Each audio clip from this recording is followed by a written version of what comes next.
किए गए।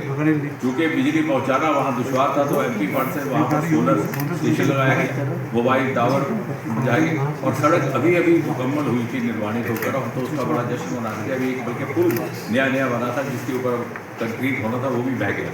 तो इस कारण भी यात्रा की संख्या एकदम यकायक बढ़ गई। और विशेषकर मेरा तो व्यक्ति का ये मानना है कि चूँकि ये लॉन्ग वीकेंड हॉलीडे था और जन्माष्टमी का आप समझते हैं कि कितनी श्रद्धा रहती है, तो यही कारण था कि इस यात्रा में जो लोग उस समय इस आपदा के शिकार हुए वो बहुत ज़्यादा स्थानीय लोग नहीं थे, वो यात्रा मुकम्मल करके लौट आए थे। इसमें ज़्यादातर उधमपुर, रियासी, जम्मू जिलों से लोग गए हुए थे।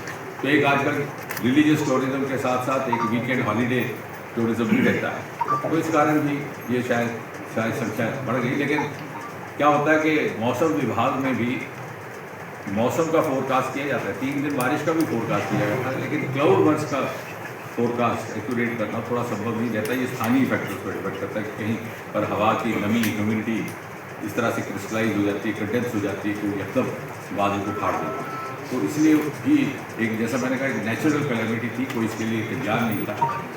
और सर लेकिन जब हाई अलर्ट था तो प्रिकॉशनरी तौर पर ऑपरेशन पूरी तरह से पूरी रफ्तार के साथ चल रहे हैं, दिन रात चल रहे हैं। लेकिन अब हो क्या रहा है कि मलबा बना हुआ जाएंगे तो इतना और सारा मट्टी और कीचड़ से भरा हुआ। बल्कि एक शख्स तो 2 दिन के बाद खुद ही निकल आया, उस लंगर में था। तो वो क्या था कि उसकी घर में बाटी भरा हुआ था। वो जब जैसे थोड़ा सा कीचड़ बाहर निकल पाया तो उसको दिखाई ये नहीं पा रहा था, खुद ही बाहर निकला। वो लंगर का मुलाजिम था। तो क्योंकि इतनी ज़्यादा मट्टी भरी हुई है, वहाँ बहुत ज़्यादा बेचा नहीं चला सकते, बहुत ज़्यादा बुलडोज़र नहीं चला सकते, नीचे कोई आदमी उसको चोट लग जाएगी। तो बड़ा धीरे धीरे बड़ी हिफाजत के साथ उस मलबे को साफ करना है।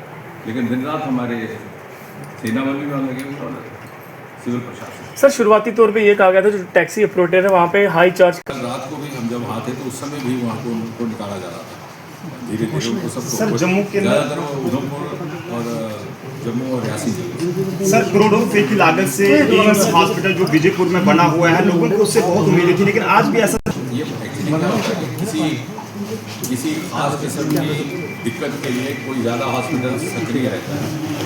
अब कई ऐसे अस्पताल हैं जो कार्डियोलॉजी में ज़्यादा महारत रखते हैं, कई ऐसे हैं जो न्यूरोसर्जरी में जाते हैं। और आप जाके आप सिर्फ एम्स की ही बात करें क्योंकि आपको उसी की जानकारी है, लेकिन मैं आपको बता दूँ न्यूरोसर्जरी के लिए आज भी जम्मू कश्मीर में सबसे बेहतरीन अस्पताल हमारा मिलिट्री हॉस्पिटल उधमपुर का है। इसका मतलब ये नहीं है कि एम्स कम है जी, लेकिन क्योंकि वहाँ पर न्यूरोसर्जरी के ट्रॉमा केसेस ज़्यादा आते हैं, महारत ज़्यादा।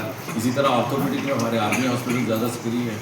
आज भी जो हमारा मिलिट्री हॉस्पिटल है यहाँ पर, इसने ऑपरेशन सिंदूर में जो काम किया मुझे लगता है देखने लायक है। लेकिन क्योंकि आर्मी ज़्यादातर अपना आप एक्सपोज नहीं करती, तो सारे अस्पताल अपनी अपनी तरह की महारत रखते हैं। डॉक्टर साहब प्रिंसिपल होने के साथ साथ कैंसर के भी माहिर हैं। तो धन्यवाद।